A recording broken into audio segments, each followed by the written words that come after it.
I'm here for 3 years and I lost my job. I used to be a medical oncologist. বাবা ইমরান শরীফ ও নাকানৈরিকো দম্পতির 2 মেয়ে jasmine ও লায়লাকে নিয়ে আবারও অনিশ্চয়তা শুরু। বাবার কাছে থাকবে না মায়ের কাছে থাকবে, সর্বোচ্চ আপিল বিভাগ শুনানির দিন ধার্য করেছেন আগামী 22শে জুলাই। 2024 সালের 13ই ফেব্রুয়ারি হাইকোর্টের রায়তে বলা হয় বড় মেয়ে জেসমিন মায়ের কাছে থাকবে আর মেজো মেয়ে লায়লা বাবার কাছে থাকবে। তবে সন্তানের পুরো হেফাজতের জন্য বাবা মা দুজনই আপিল করেন। আমাদের কোনো কনফিডেন্স ছিল না যে আমরা নিম্ন আদালতে আমরা কোনো বিচার পাবো, সেই ব্যাপারে আমাদের মতামত আছে, আমি কোনো কথা বলবো না কেন।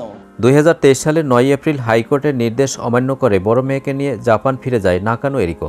ফলে বাবা ইমরান শরীফ আদালত অবমাননার অভিযোগ দায়ের করেন। এখন এক সন্তান বাবার কাছে আর এক সন্তান মায়ের কাছে আছে, যার কারণে সন্তানের মানসিক বিকাশে বাধাগ্রস্ত হচ্ছে। এখন বাবাও চাচ্ছে 3 সন্তান আমার কাছে থাকবে আর মাও চাচ্ছে 3 সন্তানই আমার কাছে থাকবে।